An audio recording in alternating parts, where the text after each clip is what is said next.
Une fois que vous avez créé des requêtes avec Power View, apprenez à les organiser. Vous pourrez ainsi les rendre plus lisibles dans un véritable tableau de bord. Vous verrez aussi comment mettre à jour vos données. Donc par exemple ici, je souhaite ajouter des éléments depuis la table client. Donc je vais cliquer ici dans le volet de droite sur les clients. Je clique sur la petite flèche qui se trouve en face pour voir les différents champs de cette table client. Je souhaite avoir tout d'abord les noms des clients, donc je vais cocher cette case-ci. Je souhaite aussi avoir les départements. Je vais donc cocher cette case-ci. Je souhaite maintenant avoir une deuxième vue avec des informations sur mes produits. Donc je vais ici regarder le contenu de la table catalogue en cliquant sur la petite flèche. Je souhaite avoir le nom du produit. Je vais cliquer ici sur le produit, je maintiens appuyé et je déplace à l'intérieur de cette feuille-ci. Cela me permet, vous le voyez, d'avoir une deuxième vue.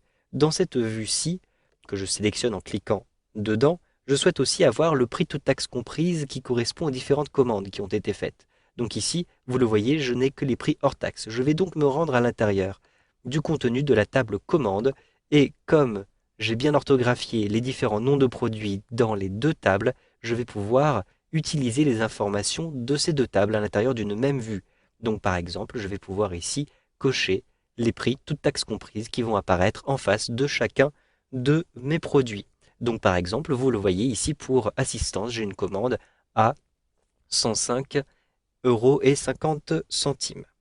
Je souhaite maintenant réorganiser ces différentes vues. Vous pouvez déplacer et redimensionner les vues. Pour redimensionner une vue, vous voyez que par exemple, j'ai sélectionné celle-ci. Vous avez des coins qui apparaissent à cet endroit-ci. Vous avez ici sur le bord des petites manettes qui apparaissent et qui vous permettent de redimensionner les différentes vues. Par exemple, je positionne le curseur de la souris en bas et à droite.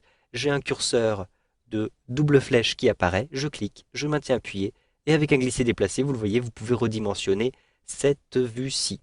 Vous pouvez aussi déplacer une vue. Cliquez à l'intérieur de la vue pour bien la sélectionner. Ensuite, positionnez le curseur de la souris tout en haut de la vue. Vous avez une main qui apparaît à la place du curseur si vous positionnez bien le curseur en haut de la vue. Vous voyez la main qui apparaît. Ensuite, cliquez et avec un glisser-déplacer, vous pouvez déplacer votre vue. De même, je vais ici redimensionner cette vue qui concerne mes clients de manière à bien tous les voir et je vais déplacer simplement la vue de manière à bien la voir à côté de la précédente, donc à cet endroit-ci. Maintenant, je souhaite modifier un petit peu les chiffres qui se trouvent à cet endroit-ci. Par exemple, pour l'assistance, ici, vous avez vu que j'ai ici 105,50 €.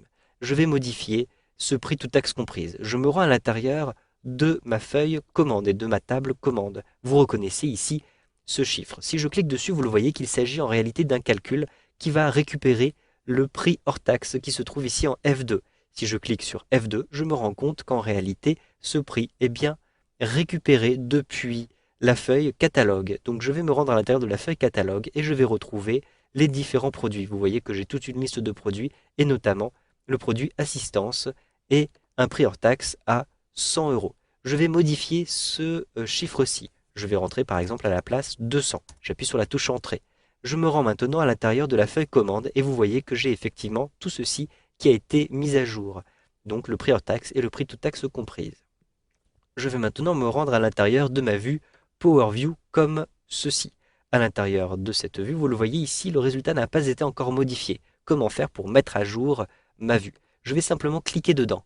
Puis, je me rends à l'intérieur de l'onglet Power View et ici, vous le voyez, un bouton qui s'appelle Actualiser. Je clique simplement sur le bouton Actualiser et je surveille ici le résultat. Vous le voyez, la mise à jour a été faite immédiatement. Vous savez donc maintenant comment organiser vos tables et comment mettre à jour les chiffres à l'intérieur des différentes vues Power View avec Excel 2013.